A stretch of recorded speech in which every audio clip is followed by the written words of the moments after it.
I will now contextualize the session, then I will introduce our panel. First of all, I have to start by saying that international aid is at a crossroads.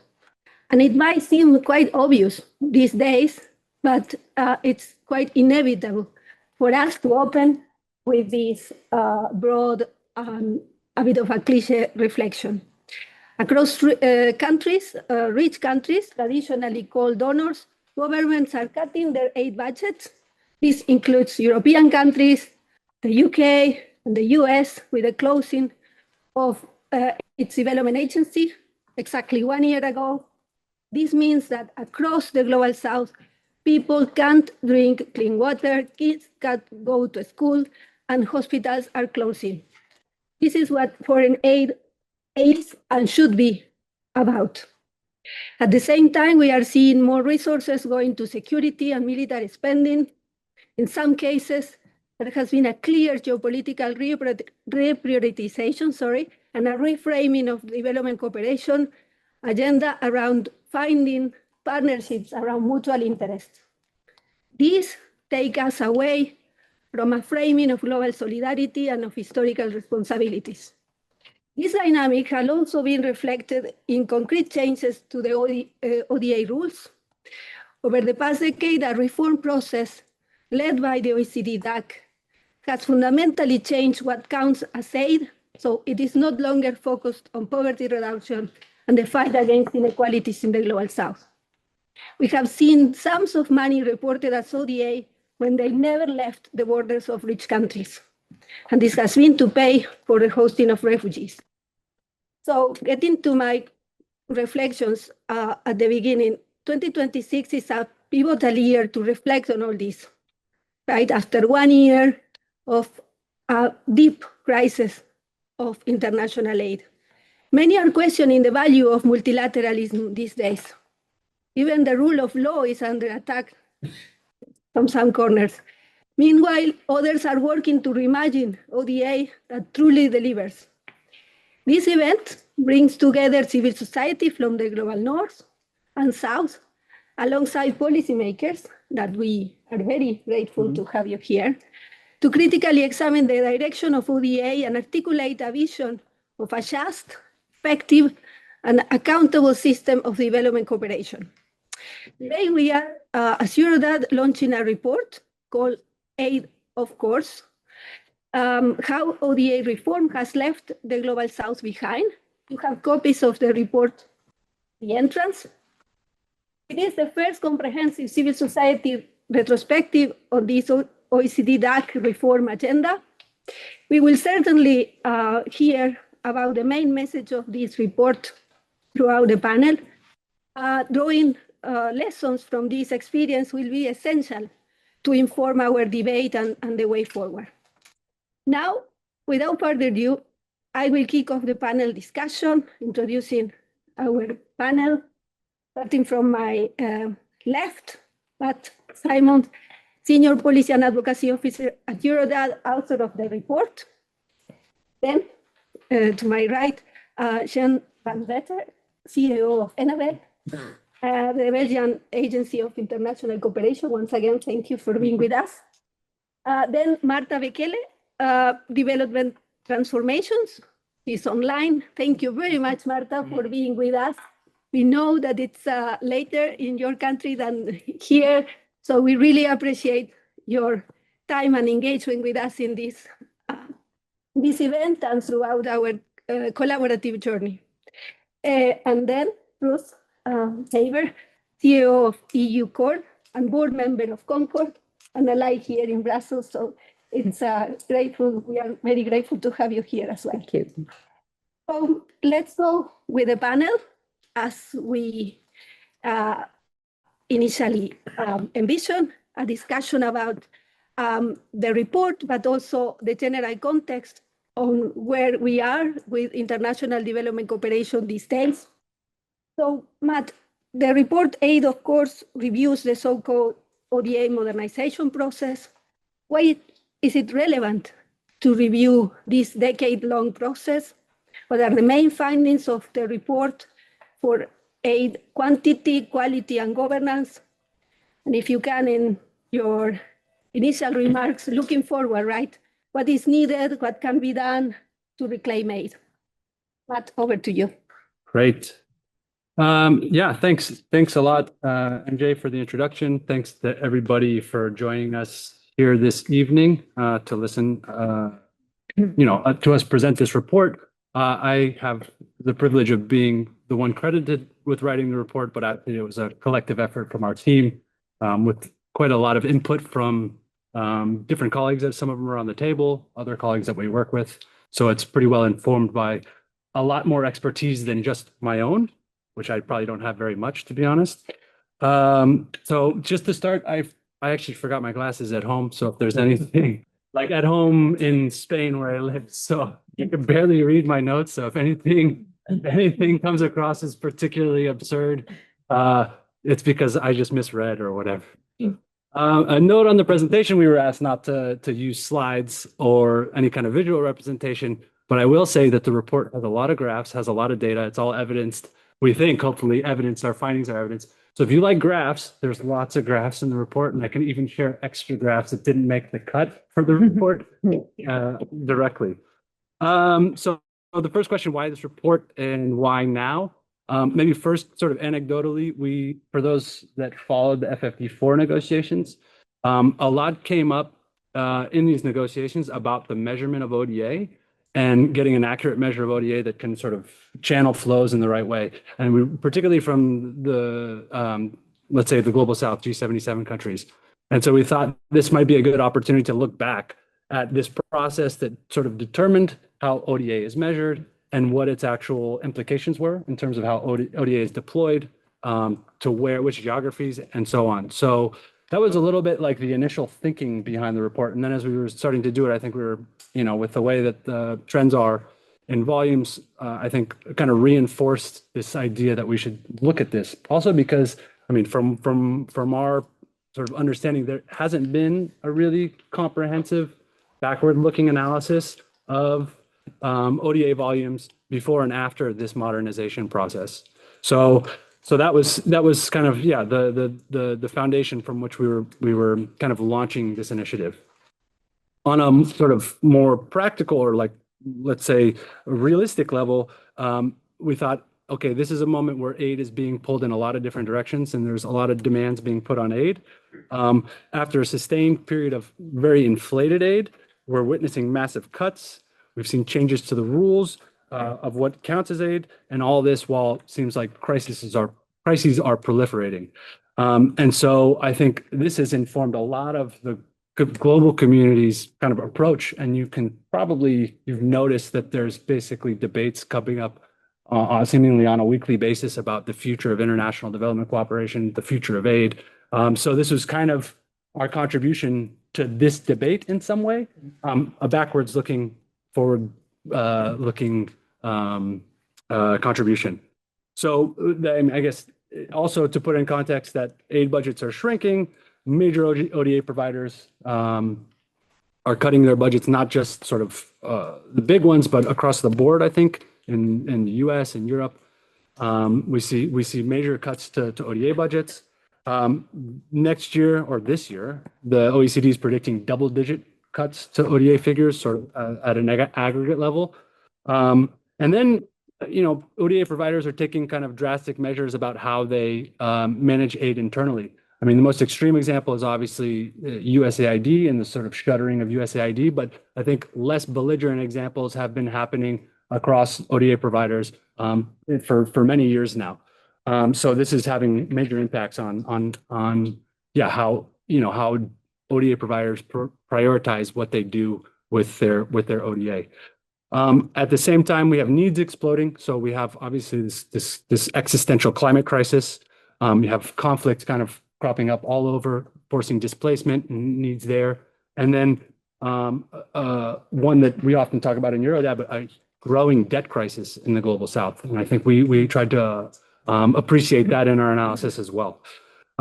There's a bit of a paradox here where, up until last year, where you had aid being reported at its highest levels ever, but before the 2024 declines, but a sort of decreasing share actually reaching the global south. So aid being reported at its highest levels ever, but it's staying in within the borders of ODA providers. So basically, the conclusion is that the aid system's under stress at a time sort of when it's most needed, and the way aid is measured is hiding what's actually really happening. So why are we reviewing the ODA modernization process now? Basically because the rules have changed quietly over the past decade behind closed doors.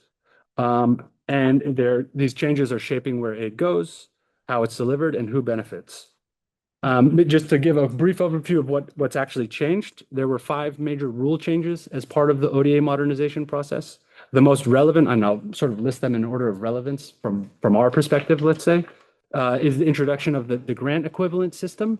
So ODA providers now report only the estimated grant element of a loan upfront, and repayments on those loans don't count against or no longer reduce future aid totals. So this has improved from an accounting perspective, made it more precise, but it also has kind of distorted incentives in some way. I'm speaking to people about this measure. I don't think that they ever anticipated that it would sort of incentivize lending over grant-based ODA. And in fact, what we've seen is, let's say, a noticeable shift towards lending. Second is the expansion of private sector instruments. So private sector instruments include things like credit guarantees, mezzanine finance, and other tools that mobilize private finance. This can now be reported as ODA, even though they're not traditionally or by nature concessional. This has reinforced a shift, I think, by many providers towards de-risking the private investment, and it generally gravitates towards countries and sectors where returns are more likely and the risk is lower. Third, most sort of significant change to the rules was around in-donor refugee costs.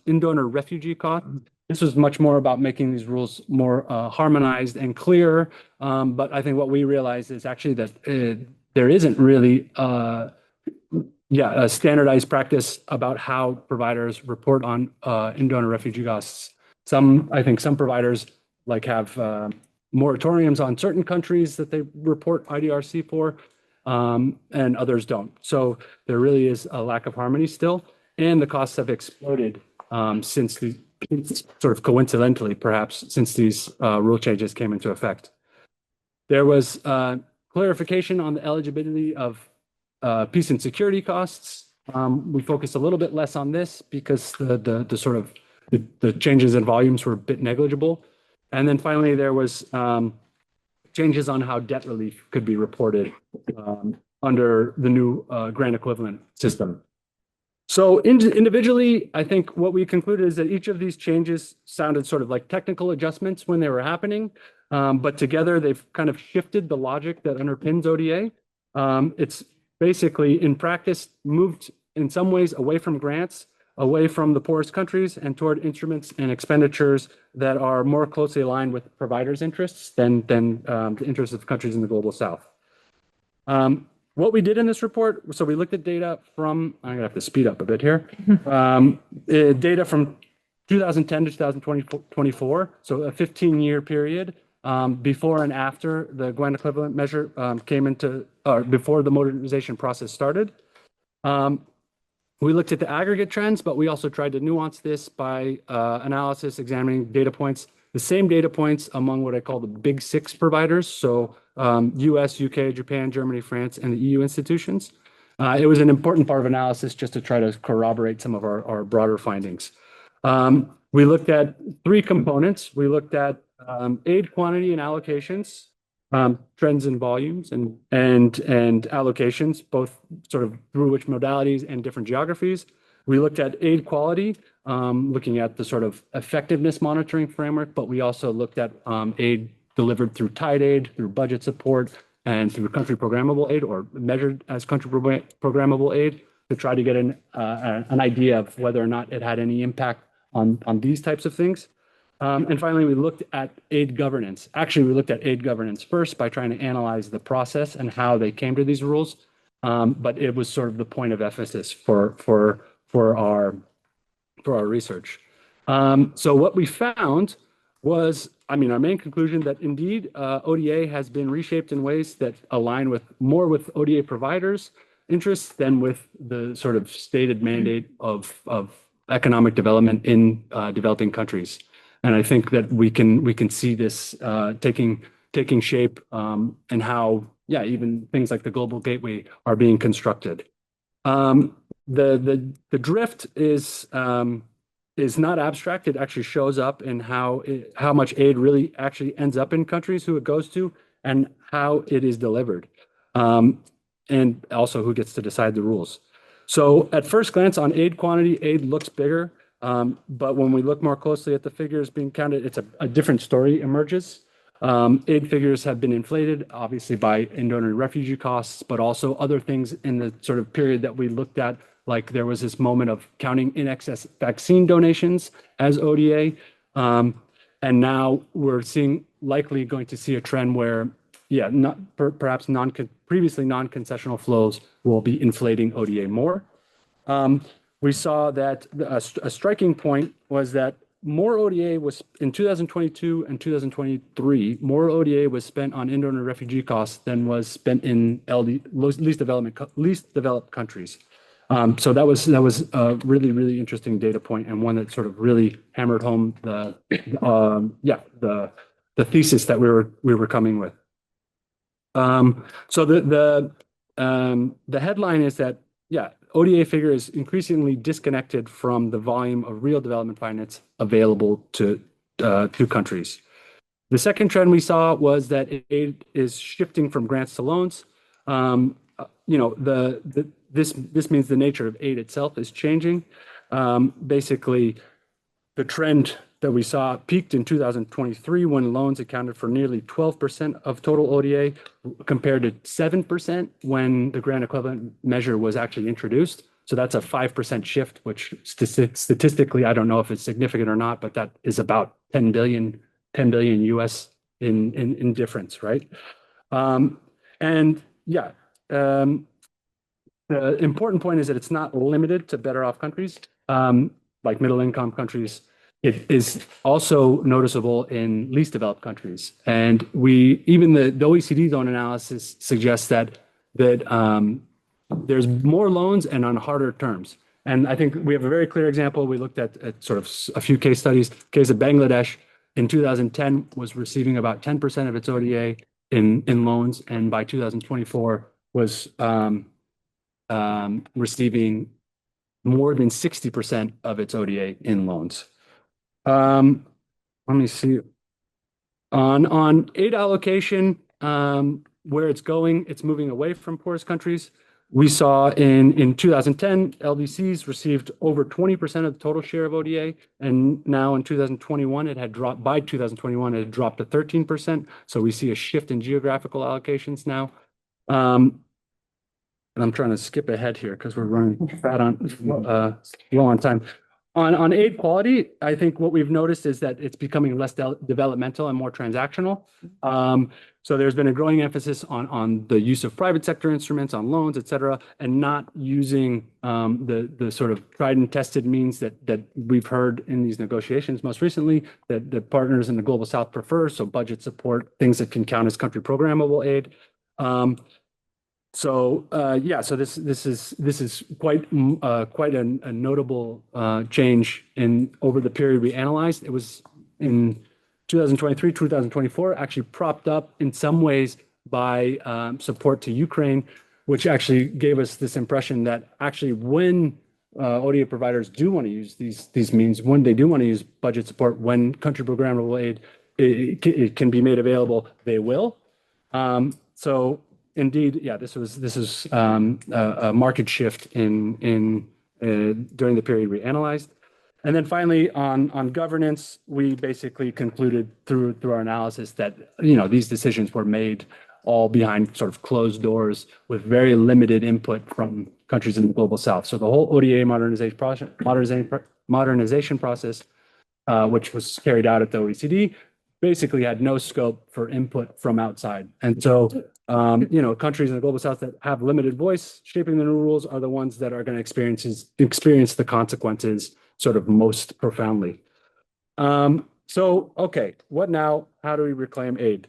How do we get aid back on course if it's off course? And the answer is obviously not minor technical fixes, but it's a sort of total reset and sort of around the purpose, rules, and power. So reclaiming the core purpose of ODA, placing development in the global south, poverty reduction and inequality back at the center, number one. Number two, fixing what counts as aid. So this means sort of not including things like in-donor refugee costs, not crowding out concessional public finance with non-concessional flows to the private sector, and yeah, reasserting this principle of this notion of concessionality as ODA.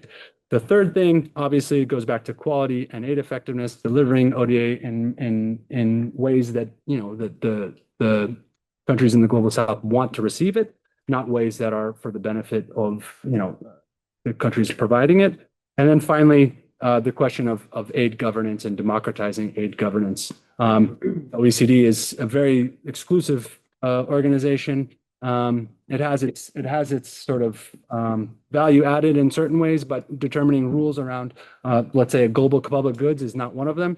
And we think that the UN is more suited with its sort of full representation and equal voice of members to take on some of these decisions.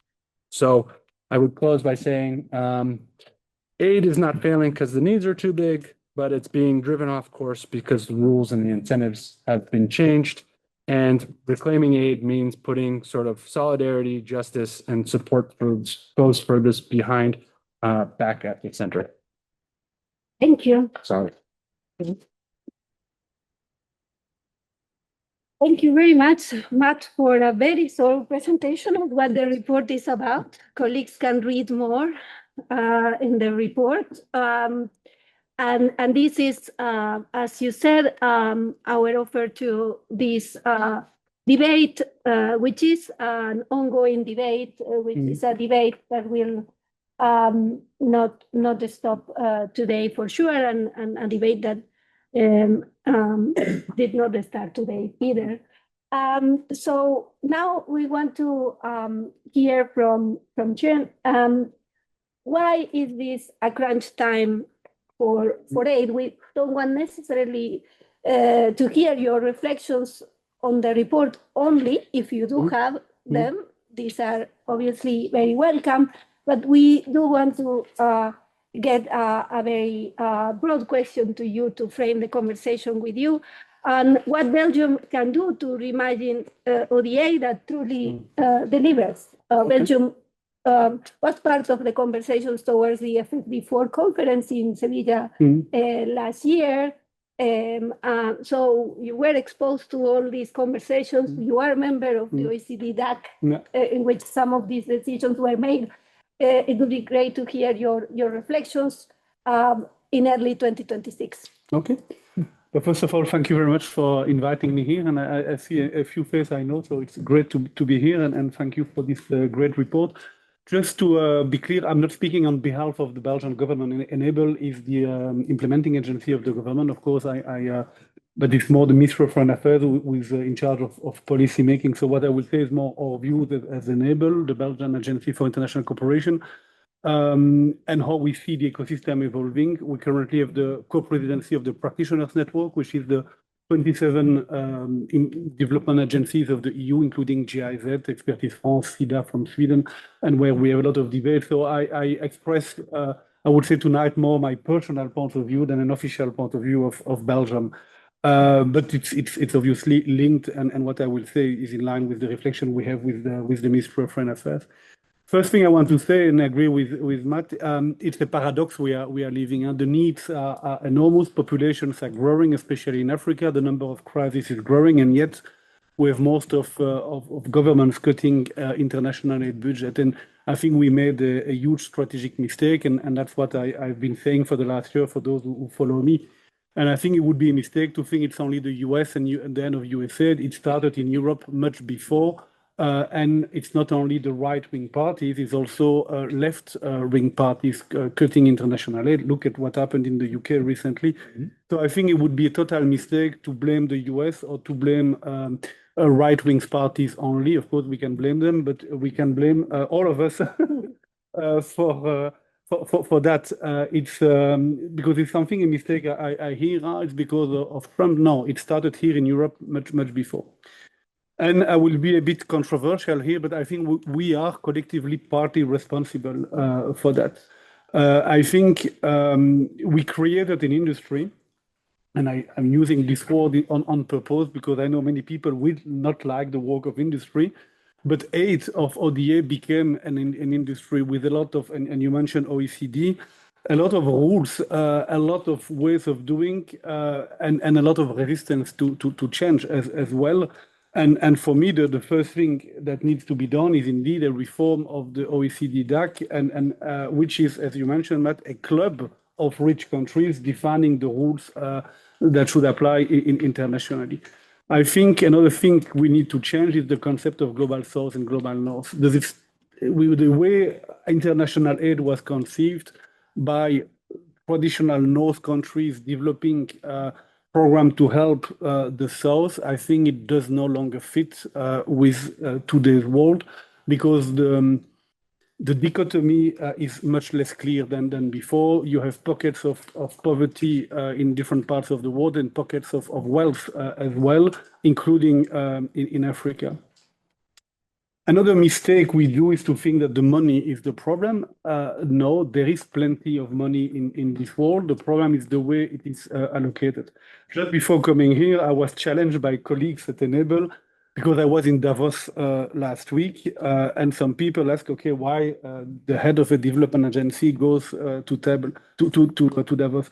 The answer is, I prefer to be at the table than on the menu. I mean, we need to be where discussions are made and to influence. And there, in Davos, the media don't report correctly about what's happening there because, of course, a lot of focus has been on Trump's speech, a lot of focus on the tech, AI, and giant companies. But for those who have been to Davos, you would be amazed to see that Nigeria has the Nigerian house. Indonesia is there as well with a huge delegation. Rwanda is also there with a huge delegation and also a house. So many countries of the so-called South are present there and trying to also influence the global debate. And what you discuss at Davos is not ODA, but global cooperation. And that's another message I want to give to today. I'm against the idea of ODA. I think the three words of ODA are wrong. O, official. Look at remittance. I mean, the volume given to African countries via remittance is much bigger than all ODA combined. Development, I like to say every country is in development, including Belgium. We have new challenges and every country has to develop. And then assistance, and then I would speak, because we often speak on behalf of partner countries, but who wants to be assisted? Nobody. People want to be seen as a partner. So I think in a way to save what we used to call ODA, we need to change the narrative and the terminology. And don't get me wrong, I'm totally against the idea that we need to cut budgets. I'm pushing for more budgets, but working with politicians, I realize that the words we use do not help in convincing those politicians to increase the budget. So I think we need to reinvent a narrative and a concept that better fits with today's reality. And the way the world is changing, and indeed involving partner countries. But you would be amazed. I travel a lot. I meet a lot of our partners from grassroots to the top of government. They want their countries to attract investment, indeed to relieve the debt, but they don't really want assistance. They want to basically partner to develop new ideas and to work together on common issues. So the critics that we do on Global Gateway of the EU, sometimes I think it's not totally appropriate because people say Global Gateway, the partners do not want it. It's not what I hear. People want a partnership based on equal mutual interest for the benefits of themselves. And then comes the idea of the budget. If we want our politicians to put more budget, they need to convince the population, and for that, we need to see the added value we have here in Europe. And then you said, Matt, just come back on what you said, solidarity, putting solidarity at the center. I agree that it's about solidarity on common challenges, but I don't think it's with this word solidarity that you will convince to increase the budget. Why? Because when you speak about solidarity, people think charity. And it's sad. And when you think charity, you think low amounts of money, paternalism, and if we want to convince a politician to have the same amount as we invest in defense, they say, no, it's 5% of the GDP that European countries are aiming to. And I think it's a total paradox that we are cutting international cooperation and increasing drastically the defense. We need to use a language that will convince, and the language that will convince is an investment language, that people see that there is a return in a way, and that you can explain that better to your population. I know some people will disagree with what I say, and feel free to challenge me in the Q&A. I like to debate, but just to give you some anecdotes. In Belgium, when we negotiated, last year I fought against the budget cuts, and some political parties wanted to go more drastically. So we had a 25% reduction in ODA 27. That's the final decision that Belgium has taken. Some countries wanted 100% cut. Didn't want some political parties, not countries, political parties. But it's Chatham House or not? Or I don't know. It's online, so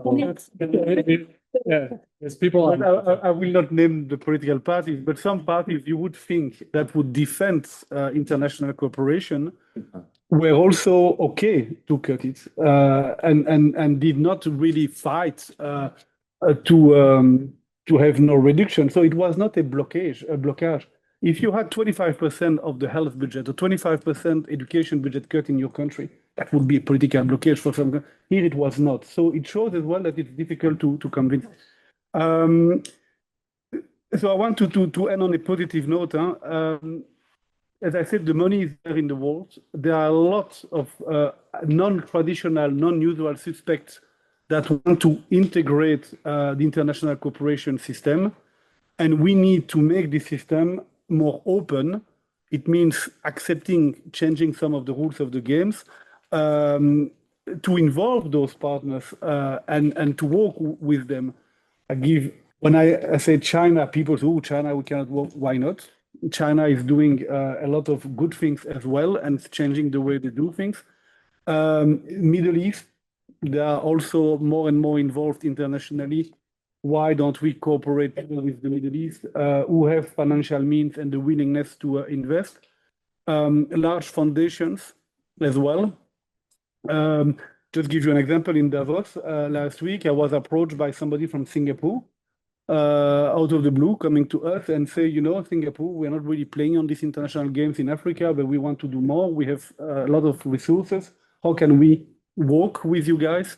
And I believe it's the way forward is to find new alliances outside of our traditional comfort zone, changing some of the rules that prevented those stakeholders to be part of the table. And I really think we can come back with an ambitious agenda.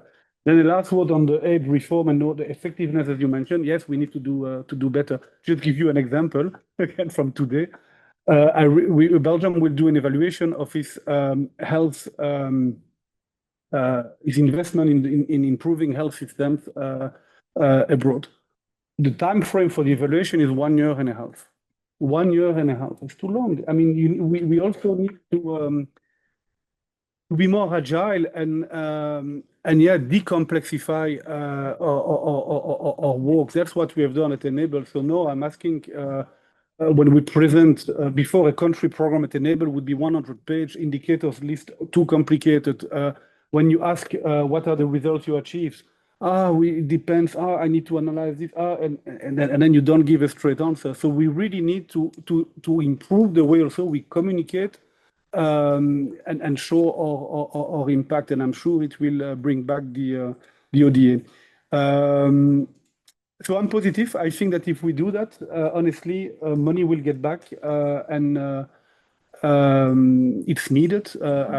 One of the biggest risks I see now is a growing dichotomy between humanitarian aid and traditional development. Because if you see Belgium, for example, pure humanitarian aid was not cut, and most countries do not cut it. And so you would have budgets to react to emergencies, but not all the things you mentioned, budget support for fragile countries and reforms in education, in health and basic services. We need funding for that. And it's a risk now because I see a lot of budget going to immediate response, but not anymore to long-term development objectives. Well, I will stop here, but I'm ready to take questions. Thank you very much. Thank you. Thank you very much for being, brave enough to and open enough with us to share, sharing your reflections. It was very important for us to hear these. Even if we can disagree with some of them, we have good basis to engage in a dialogue. Enable budget doubled. No, just kidding. Let's start from the basis that you are saying that the needs are huge, and it's a historical mistake that you got your budget in the way that you did, and this is a good ground to continue the conversation. Let's get to Marta Bekele now from Development Transformations. Marta, you are there, and you have been there all the time listening to our interventions here. Again, thank you very much for being with us. The two questions that we thought to frame your inputs are, first one, what has been the impact on the ground of the recent trends on aid, and your reflections in general of the time that we are living in when it comes to development aid, development cooperation, as we have been discussing. And second, how is it possible to reimagine the future of aid? The forward-looking question, what is needed, what can be done? So Marta, over to you for your 10 minutes. Thank you so much. Can you confirm that you can hear me?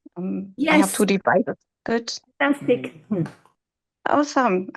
Yes, I have been following, I have been listening, so we can start definitely what has been the impact so far. I mean, agreeing with interventions that this has been happening for long now.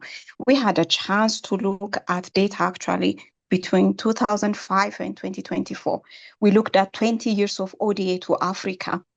And interestingly enough, from 2015, the start of the SDGs, ODA projects have been getting shorter, the project life cycle. So that is one thing that we need to mention. The other is the discrepancy between commitment and disbursement. And we found that within the 20 years ODA story to Africa, we found that by the 5th year mark, 1/3 of the committed funds remain undelivered. So that is something that we need to consider as well. But definitely agreeing with you that this has been happening for far long. Now, I mean, the latest data I saw recently is that health funding has dropped 69% to Rwanda. That is the health funding, and 34% to Eswatini, 42% to Liberia. I can talk about the country I come from, that is Ethiopia. I was looking at ODA to Ethiopia 2005 to 2021, and you will realize that especially the health sector is the one that is impacted heavily. The findings were that population policies, programs, and reproductive health and basic health made up 94% of aid to the health sector. So you can imagine that the health sector cut would definitely have an impact on, especially on women and their health, reproductive health. What else? I mean, some people tell you that the cuts in the health sector, especially for reproductive health, may not be that significant because it is tied with behavioral change, so it takes time to reverse that. But this is not necessarily true, especially in areas there is conflict, so there is also that disruption. So definitely the impact is huge. I picked health, but of course there are so many other areas. Now, for me, it is really interesting when you asked how is it possible to reimagine the future of aid. The previous speaker was talking about how do we get aid back to track. To me, we need to reject technocratic reformism and we need to start asking political question, because for long now, what we have is confining ODA within technocratic aid effectiveness discourse. So it's not really about getting us back or getting aid back to track. In fact, we need to take advantage of the current chaos, the current state. We should not waste this crisis. The system has been unmasked. It's totally naked. So we had a broken system that survived, that persisted. And the naive explanation has been that, there is capacity constraints, there are coordination problems. If we fix the rules, if we improve metrics, if we just modernize, if we standardized the governance, if we optimize flows, we'll get there. So this has been the conversation, just too technocratic. But the nuanced approach would be to approach it from structure and from systems understanding. The way the global financial architecture, where you have ODA, where you have climate financing as a very good example. We were looking at how much has been disbursed, for instance, to African governments in 2022 from CRS, OECD CRS. You would see that 57% of aid to African LDCs for climate adaptation, 57% of it came as loans. So this is what we're saying, like the way it is designed, it works for capital. It allows donor control. It can address historical irresponsible actions. It also shifts responsibility to recipient countries. The endless talk of governance, good governance, strong institutions. Had it been about strong institutions, how is Mr. Trump being indulged with everything that he's doing and everything he's doing? It's always about corruption in recipient countries, as if corruption is the preserve of recipient countries. So the system as it is now and as we know it has been creating investment opportunities under crisis. So any reform talk then is just an attempt to refine the machinery that produces injustice. So to me, the political taste for any future aid as imagined or change in the system is, first, it should start by asking, who is defining the problem? Who is coming up with the solutions? And is there a group that is benefiting from such solutions? It must answer if the solutions, the reimagined system, will serve capital. Will it perpetuate paternalism? Does it recognize historical irresponsible actions from slavery to colonialism to neocolonialism, the current plundering of resources? Yeah. So to me, any reimagined development cooperation where aid falls under, I would ask, as an African, does it support and enable sovereignty? Sovereignty in many forms: epistemological sovereignty, food sovereignty, energy sovereignty, because it has to be based on honest partnership. Does it also support actions? Does it also support, did we lose connection to the room, interpreters? Did we lose connection?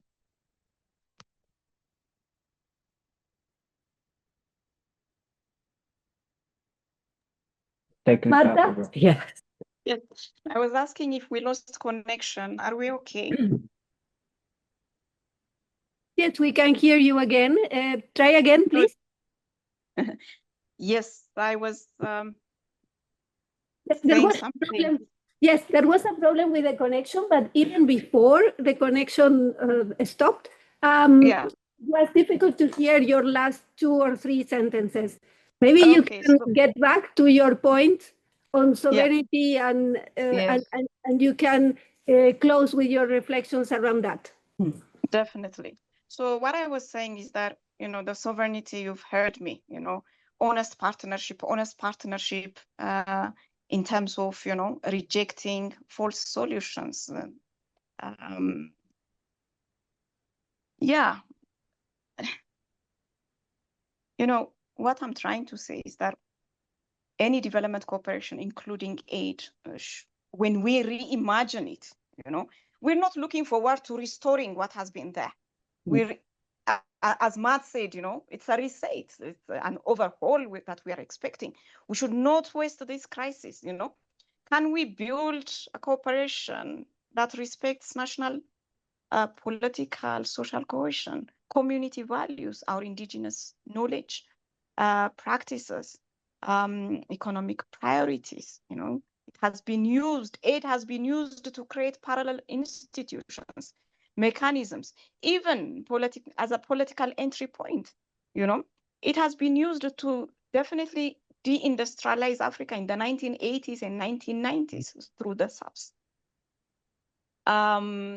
So in conclusion, what I'm trying to say is, when speaking about development cooperation, including aid, let's refrain from being apolitical. Let's refrain from being ahistorical and start with an honest conversation. And I can end here, Maria. Thank you. Thank you. Thank you very much, Marta. Thank you very much. We navigated the technical difficulties and your message was very clear, well delivered. Thank you very much for sharing with us this thought. We will hear now from Ruth. As we said at the beginning, Ruth is the CEO of EU Cord and board member of Concord, and it's great to have you here. What can be the role of European civil society organizations going forward? What is needed? What can be done? What are your reflections on all of this? Great, thank you very much. And Martha, it's really nice to hear your reflections. And yeah, when I saw the question that I was being asked to respond to, I thought I can talk perhaps about civil society organizations sort of in the midst of all this ODA redevelopment and change. And then I saw that I was supposed to talk about European civil society organization contributions. And I thought that in this kind of current climate, that's a much harder ask. So I will do my best. And I think I might be referring to civil society and European civil society a little bit interchangeably, but I will do my best to show distinction, where that distinction comes. But Eurodad, I want to thank you for your report, for the publication. It's a very good read. I encourage you all to read it. So thank you very much. And as you mentioned, I'm speaking on behalf of Concord. And sometimes in these contexts, we think of Concord is not just me, like as one person. So behind me representing Concord this evening, there are actually 87 platforms and networks that are sort of constituting the direct membership. And behind them, 2,600 European NGOs. So this is sort of the broader picture of who we are when we say Concord.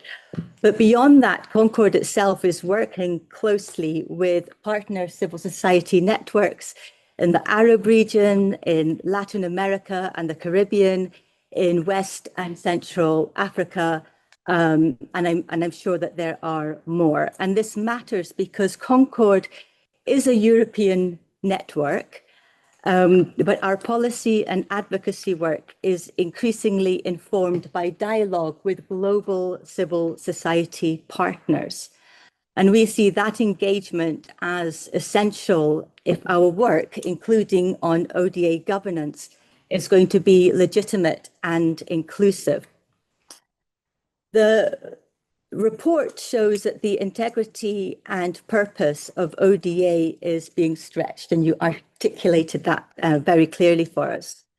And it also reminds us that ODA is being repurposed to serve domestic and geopolitical priorities. And so we can think that those domestic priorities are European priorities and European geopolitical priorities, rather than its primary objective of sustainable development and poverty reduction. And for me, at least, the implication is clear that when the definition of aid becomes more elastic, civil society's role becomes more essential and not less. And there are perhaps three roles that I've tried to sort of pull out from the report that maybe I can share with you this evening. And the first is that, of course, that civil society remains indispensable as an accountability actor. And we usually use the word watchdog, which I don't particularly like the word watchdog. I think of a watchdog as sort of a dog in a hutch in the garden somewhere with a chain, and it's just barking loudly every time somebody walks by. But we use this word watchdog. Sometimes in Concord, when we've been doing our work, we talk about critical friends, and maybe that's another kind of framing that we can think of. We can think of ourselves as being critical friends in this process, or civil society as being present in the conversation, as being engaged, as being constructed, not just barking, but being constructive, but also willing to name clearly when a system is drifting off course. And within Concord, if we're looking at this discussion on ODA, Concord has 25 years of experience of monitoring EU ODA through the Aid-Watch report. And I think it's very nice to see the complementarity actually between the Eurodad report and the Concord report. And I know there have been lots of conversations between the two, strengthening methodologies and discussing outcomes. And so I would say that the Aid-Watch report would be a good example of the way in which we're able to be that critical friend.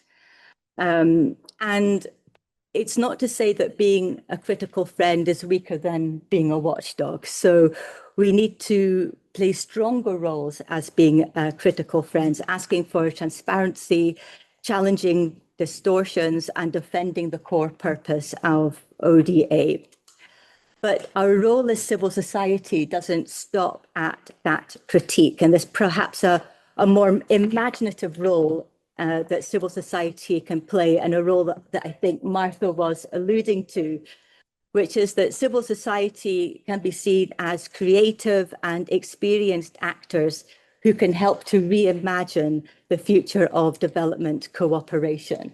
And there was a very nice sentence in Eurodad's report, reads, restoring integrity to aid requires more than technical fixes. It demands a shift in power and a recommitment to poverty reduction and inequality. So I think there's a real role that civil society can play in that reimagining piece. And I believe that Martha also mentioned that as well in her intervention.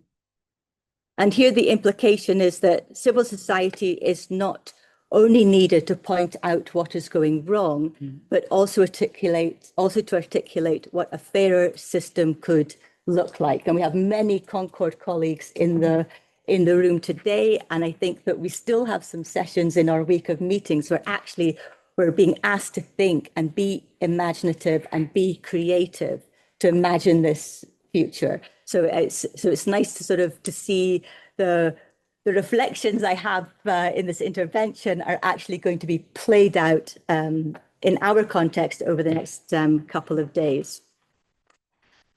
At the same time, I think civil society can bring experience of cooperation models that go beyond traditional bilateral channels.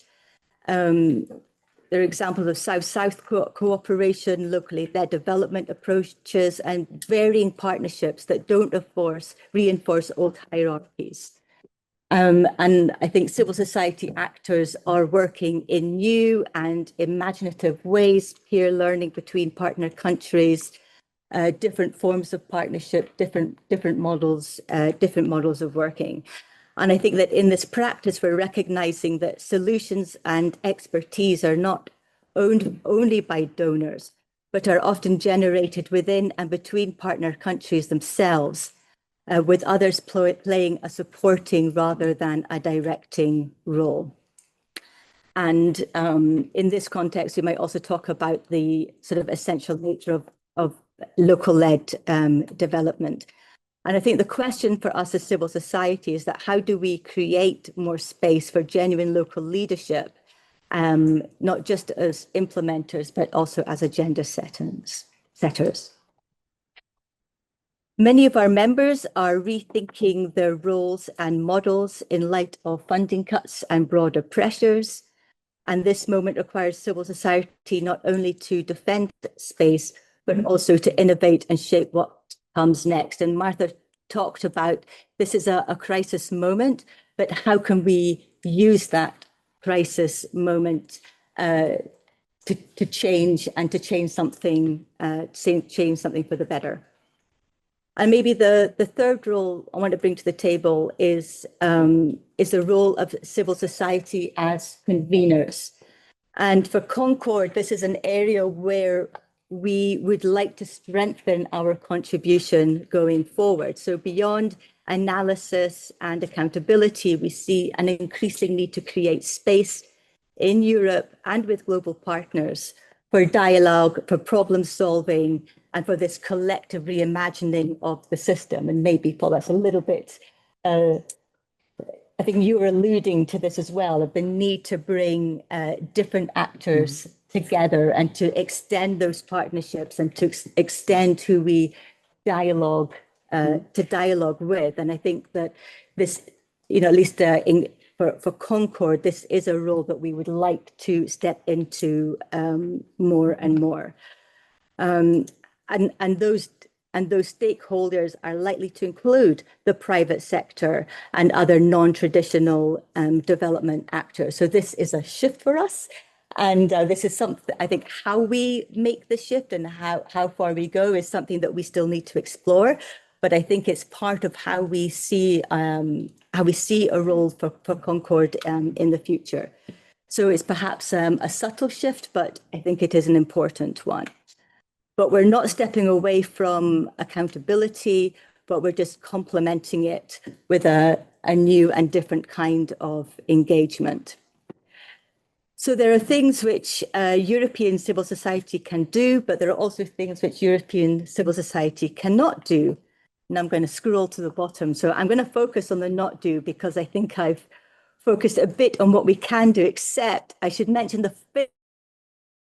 cannot redesign the aid system alone. So hopefully we're past that thinking, but perhaps it still needs to be said. We cannot convene conversations about shifting power while replicating the same mistakes, speaking for others rather than with them, consulting too late, or treating Global South partners as implementers rather than leaders. If aid governance is going to regain legitimacy, it has to be genuinely collective exercise involving partner country governments, local civil society, donors, multilateral institutions, and other stakeholders, including private sector where relevant, under the same standards of transparency and accountability. So the challenge raised by the aid off publication is not to bring aid back on course. And I think, again, I think this is where Martha left us, not to bring it back on course, not to bring it back to where we were, but to redefine and reimagine an aid system or a development system which is more inclusive, more equitable, and ultimately more legitimate. Thank you.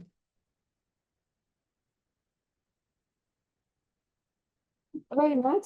Very tight reflections on the role of civil society organizations, including the European organizations. I think that your reflections on what can be done and what cannot be done by ourselves are very interesting and help us navigate some of these dilemmas that we have in front of us. So now we have time, enough time, I would say, 15 minutes more or less for a session with the audience, the online audience, the audience here, you all here in the room. We have a packed room still, very nice. So we also can get questions and comments from the panel. Marta, if you do have specific questions or reflections that you want to voice here, please do so. My colleague Stephanie will help us get to the participants online. So let's get into a conversation about all this before it's too late. So yeah, there is a first request from the floor here. Former Eurodad colleague, welcome. Thank you. Thanks very much. So my name is Rewatch. I work for Amnesty International now, but a long time ago I worked for Eurodad. During this period of ODA reform, where I got to observe the Working Party on Development Finance Statistics at the OECD DAC and participate in the SLMs that led to the ODA reform process. And I mean, I just want to say that there was a lot of goodwill during this process. There was no doubt that the ODA statistics needed reform, and there was a charming naivety that this was an opportunity to fix some real holes within ODA reporting. The grant equivalent is a better system for measuring loans. However, the 5% fixed reference rate destroys any kind of real comparability between donors. So, and this was the same thing, for debt relief, we found that most debt relief over the past 20 years was for export credits, not for ODA loans. So there was a real need to reform debt relief. But at the end of the process, what everyone discovered in the statistics working group is that political compromise makes for bad statistics. And that's kind of where we ended up with. And I want to bring a point that you did about the rules of the game, because I mean, if you look back historically at the rules of the game on ODA, ODA was never about recipient countries. It was always about donors. It was a statistical measure to make sure that no one donor is benefiting at the expense of another when they engage in cooperation in a third country. That's what it was for. It was a way to make sure we weren't screwing over others in this rich country club when we were doing our development cooperation, which is why export credits is not included in ODA, which is why most FDI is not included in ODA. Since then, we've had so many statistical reforms, the incorporation of indonor refugee costs, the loan system, and now the reform process that, before we were playing checkers, now we're playing Monopoly on the checkers board. So my question is really, you say that, we need to reform the DAC. Is it possible to reform the DAC at this point? The entire concept has shifted so drastically, where now ODA is supposed to measure everything we do that is good, which it was never designed for in the first place. So we have this kind of incongruity between what it's measuring, what it was supposed to measure, and where it's supposed to go. So I think maybe it's time to consider dismantling the DAC entirely, starting with an entirely new approach. I mean, I realize that this is a little bit uncomfortable for a lot of NGOs who have worked on ODA. Myself, I've made a career out of working on ODA for a long time. But I mean, it is time to get out of the comfort zone and maybe think more drastically, not just about reform, but a paradigm shift. but exploding the entire concept entirely and picking the parts that are actually structural and sound and trying to focus on those. Because one of the reflections I had quite recently is that ODA can be incredibly colonial, it can be incredibly racist, but paradoxically, ODA does save lives. Yeah. So how do we square that circle? How do we get rid of those first two while keeping the third? Yeah. Thank you. Thank you very much, for this reflection. Without any doubt, come from the inside. We're at the inside of some of the conversation. Yes, Katia? Yes, hi, so I'm Kasia Manska. I work for AIDS funds and I work quite a lot on MFF. And so I have another circle to square for you. Can you speak up? Yes. So my question is, so the Commission made quite a broad proposal for the MFF, 200 billion, which we hope 90% will be ODA. I mean, we're expecting a cut to development aid in this current in the future MFF, and so obviously this came as a positive surprise. But what has driven this increase is basically everything you've spoken against. And so my question to you is, if we reimagine an ODA that is more based on solidarity, fairness, justice, which are obviously, I think, ideals that all of us here in this room would be advocating for in an ideal world, there would probably not be much money left. And so we would probably not be left with anything. So how do we reconcile that and have a narrative that resonates without feeding into exactly what you've described? Any thoughts? Thank you. Two very provocative questions. Thank you very much for these reflections, please. Thank you very much to you, and thank you for the panelists for these remarks that have been made and for the report. I'd like to bring us back as an audience to the aid effectiveness principle. Sorry, can you please introduce yourself? I'm Jean-Claude Boirin, a former EU official, European Commission official, and a former member of the board of ECDPM, the think tanks on development. I wanted to take us back to the principles of aid effectiveness, which were agreed about 20 years ago, 2005, and then Paris, Accra, Busan, not just by DAC, not just by donors or providers, but by a coalition of DAC members and a large number of southern countries. How can we agree that the aid should be managed if it is to be effective? The first of these 5 principles, I don't need to recall them here, is ownership. It has to be owned by the country, which is in charge of development, not by the donors, not by private sectors, not by the investors, not by the banks. Now, my question is, are these principles still valid? The second question, do we think that the ways aid is evolving now, especially with the new forms of aid, blending and the other instruments, is in line with these principles that we have all agreed? Or is it offline with that? Because these principles might help us reflect on how best to reshape a new system of aid. Thank you. Thank you very much for the question. In the report, there are some reflections on the principles and how the quality of aid has changed over the period of the modernization process. But your reflections on these for the panel to take on are very welcome. Any other questions or points? Yes, Magdalena? I'm back here to that. Yes. Hi, I'm Magdalena from the Eurodad network, which is a network of more than 40 European organizations working for Latin America, among which also 111111.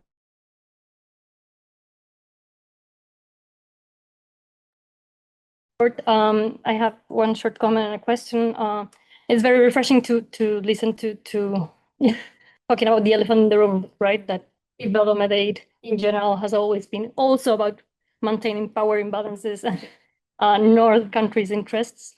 In that sense, I just want to add that there's a lot of work being done already by academia and NGOs in Latin America specifically about how to decolonize this. And there are already a lot of ongoing work, and it's not always an easy work to do, because sometimes it's also questioning your own work itself. So maybe we should bring them more on table. I mean, of course, when we're talking about OECD settings, it's much more difficult, but there's a lot of ideas already that we can bring from their work. And then a question to you, because you were mentioning, of course, Global Gateway and that we should talk about investment and not so much about solidarity. And I could completely agree on that, but what kind of investment, right? So I want to know more about your views on the global gateway, because yeah, we could agree that maybe the countries, I don't know, in Latin America, if you offer them a lot of money to do public investment or any kind of investment, they would agree that maybe it's a good idea, right? But who does it really benefit at the end of the day? Is it the same elites that already have a lot of wealth in those countries? Is it European enterprises mainly? So I want to hear a bit more on your views on that. Thank you. Okay, fantastic. Thanks a lot, Magdalena, for these questions. Let's go to the question of the lady in the back. Yes, please. And then we get to the panel, and if there are more, we go for more. But yes, please. To formulate my question, I'm Martha. I'm a lady from the field. I'm working with rural area in Sub-Saharan Africa, and on the energy topic, view the whole side of energy. My question is related to the new narrative you want to put linked to the development and the investment that we're speaking about. And in Sub-Saharan Africa, that is the area that I'm interested. And you know, the situation of Africa is such as a growing of the demography, and the youth, and what we call the poor, are those who have really good skills, they are educated, and the aid and the cooperation, the type of activity we do, it is for like to help. But now we need not only investment, we need also industrialization. We need transformation of what we are doing, because they are inventing many things, and with the digitalization, things are going faster. And the youth that are running out of Africa is just because they don't not have money, not money. They have the brains, but they need another type of partnership. And my question is not Africa, but it's here. What are you doing with the investors here? They don't live to Africa. They don't know the Africa as you know. Because we are working with Africa, we are the NGO, we are civil society. We know all that I'm talking about, but the investor and the industry, enterprise here, they don't know, they do not even believe. And when you speak it to enterprise, they are going to want an area where they will make a profit. They will say, no, there is no security in Africa. But what is the problem of Africa? The security of Africa is not, the world is the resource world, all of you know. That means if they put security out of the exploitation of the resources, and you put confidence, the European enterprises, we don't need, it is not more matter of money, it's matter of putting people in confidence. You put enterprises, European, it can be secure. So the security will come. It's not because everyone is doing everything to get as fast as possible the resources. But we can. Question from them is no, we have a budget of 180 million US dollar. We want to invest in Africa. We want to work with you. Azerbaijan, they are not in the OECD. They are not counted as ODA, but they have 180 million to invest in Africa. But we don't work with them. And my first reaction was, oh, maybe they need. So that's what I need to change. The concept of ODA as a small club of rich countries defining the rules. We need to enlarge quickly. But that's the whole essence of OECD. So that goes beyond my pay grade, OECD. But what can be done? Question on MFF. I'm not sure if it was for Matt or for me, for him, right? Yeah. But you are right that if you want to increase the MFF budget, you need to speak the language of those who will vote the budget. So fairness will not help, I believe. But global Europe has global Europe has a bigger budget now. The proposal is twice what is on the table, so it's an opportunity. If we do it right, money can come back.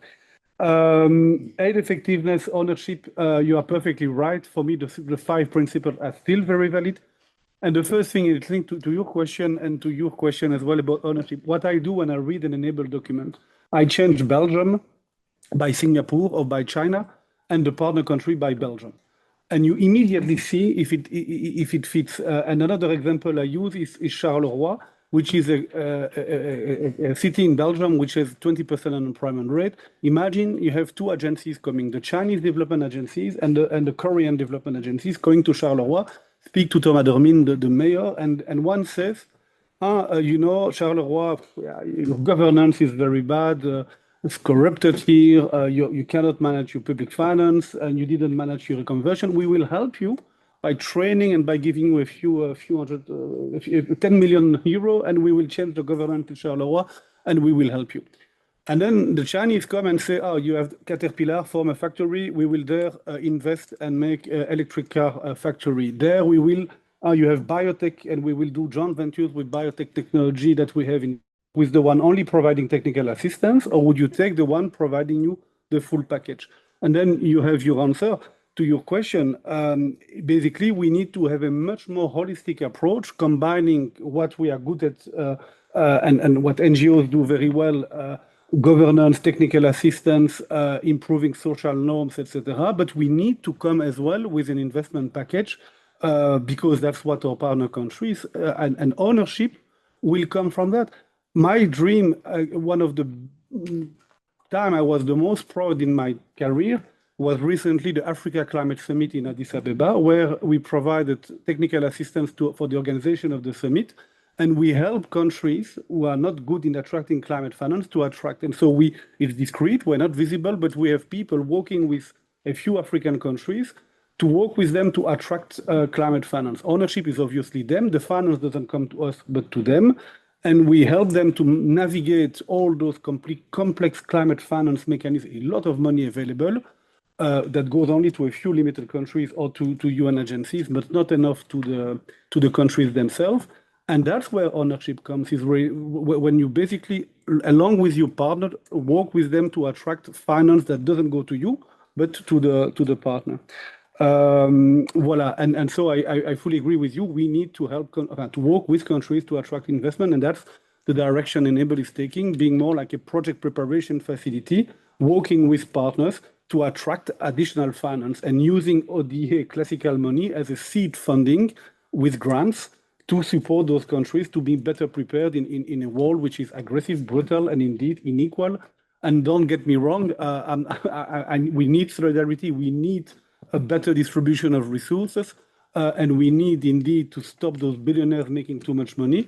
But to make that happen, we need to be on the table, and we need to come speaking the same language as they do, so that we are more convincing. Voila. I will stop here because I have to go. Thank you very much. Thank you very much. We will continue the session because there were a lot of interesting questions that also merit the reflection of the rest of our panelists. But I will leave your reflections for the final round of your comments, so your closing remarks. Let's see whether there is any burning question in the room before getting to this. Anyone else with any additional comment before we hear? Okay. Yes. This is Blondine from Humanity and Inclusion. Not a question, but a comment. We were talking about the importance of language. And since the beginning, we're talking about ODA modernization. But what you're presenting as modern ODA from this, years of reforms, it's not the modernity that I am, voting for, basically. So maybe we should stop calling it ODA modernization, but ODA, I don't know what. Let's maybe give us time to think something else. But just as we're talking about language, this has been hurting my ears from the beginning of the evening. Very, very well spotted the point. A very good reflection. We did our internal reflection at Eurodad when drafting the report. That's why in the report, throughout the report, you will find quotation marks, because this is not the type of modern development of the official development assistance that we want to see, the one that responds to the current needs. So we want to challenge the way in which the OECD DAC is portrayed in this exercise. And we did that by the so-called ODA modernization. And so we did a sort of check.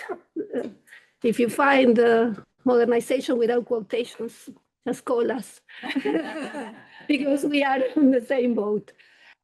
Stephanie, are there any burning points from the online participants that you want to voice before closing?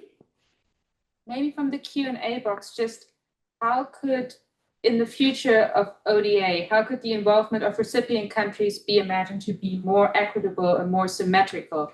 And wouldn't that increase also the effectiveness and accountability of aid? Okay, thank you. Thank you very much. This is really good, and it's good to hear the reflections from the panel on that. So let's go for the final 1 minute, 1 minute and a half of each of you before closing. It's getting very late. So yes, so Marta, you want to go first, please? Yes, please, because it's past 21 hours here and my kids are waiting for me. No, it's fine. That's all right. Yeah, just two reflections. What the first gentleman was saying, you know, about dates and the colonial legacy. I mean, in 1965, the great African leader and thinker, Kwame Nkrumah from Ghana, 6 decades ago, he said that aid is like a revolving credit, you know. Aid is used as a tool, as a neo-colonial tool. This we were told 6 decades ago. So it's just that there is an abrupt disruption right now after Mr. Trump, but the trend was there, you know. So we need to have that honest conversation. Good. We know, even from the Doge investigation by Mr. Musk, where they were shocked that USAID were supporting regime changes. We knew this, you know, civic education, NGOs coming, civic education, democracy, and so on. But that was an attempt to prepare the next leader by removing a seemingly difficult leader. You know, it was a political tool. So these are the honest conversations that we need to have from our first-hand experience. But I need to close by raising a concern. I heard in the room when my sister from Sub-Saharan Africa spoke, and the Belgian delegate was speaking. Investment, the word investment. And he was making reference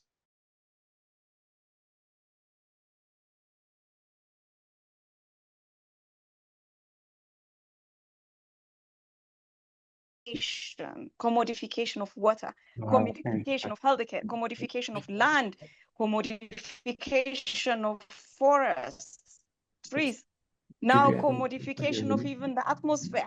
There is this called carbon, you know? So we need to be very careful when to bring in the word investment and when to know that we're talking about public resources, especially when it comes to climate. We need to be very careful so that we don't continue extractivism. We don't continue working for the billionaires, the 1%. We don't continue working for capital. Thank you. Thank you. Thank you very much. Thanks for being with us. It's really late, so yes, thanks again.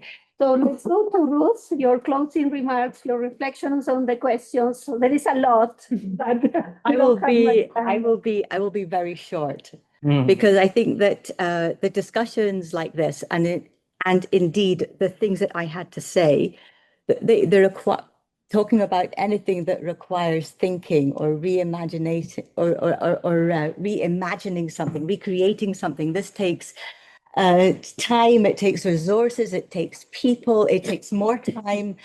And in a sense, and these are all things which we really don't have at the moment. So I think that I feel that there's a lot that we have to do. There's a lot that we are being called to do, and big things that we are being called to do. And yet the space that we have to operate and to do those things is getting harder and harder. So I think I just want to end with that recognition that there's a want to do something and a want to change and a want to think and a want to engage, but actually the difficulties that we just experience in the how of that. Indeed, thank you very much. Matt, your final reflections after this debate. Quite a lot has been said, questions, but I think that we have a way forward here for a conversation to continue. Your final words. Yeah, well, it's a difficult way forward. I will connect basically what Ruth said, I think, at the very beginning. And some of the things Martha said, and try to weave in this point on effectiveness, maybe. And so we didn't call it back on course because that assumes that we were ever on course, right? And we had these discussions last week about sort of the crisis of multilateralism and, and this is the challenge, I think, in terms of we've had this problem of trying to communicate this to sort of the publics. And there's, I think Jean was bringing up, how can you tell the sort of the politicians and the parliamentarians that, things have to be more about solidarity or justice. They want to talk about investment. And there, I guess I would connect it to this whole idea of effectiveness in some ways. I mean, we don't know how you can have the effectiveness agenda, which is rooted sort of in this idea of country ownership and alignment with national country priorities, and talk about mutual interest. I mean, I think that for me, that's just a non-starter when you start thinking about, development cooperation being delivered in a way that is going to benefit you, but also talking about sort of the ideas of alignment with, because national priorities aren't always aligned, right? So I think that for me is a bit of a challenge. But yeah, I'm thinking, the last point will be about information and how we use information and how we communicate. And I think, I guess the old ways of communicating are probably not up to the task of a big reform agenda, a big overhaul. But that, we have to, think about how to make, the whole reform agenda more appealing to, so I guess, a broader public, but without losing sight of, the historical obligations and the responsibilities that we assign to development cooperation and therein aid. Thank you. Thank you very much. And thank you for the report. So I think that with everything that has been said, there is not much for me to close on, but I do want to say a couple of sentences on the fact that it's very important to this crisis moment, as Martha said, for a complete rethink, for an exercise that points into reimagining what a fairer system could look like. Journey. The year that we finished was a very difficult one, and this year started in even more difficult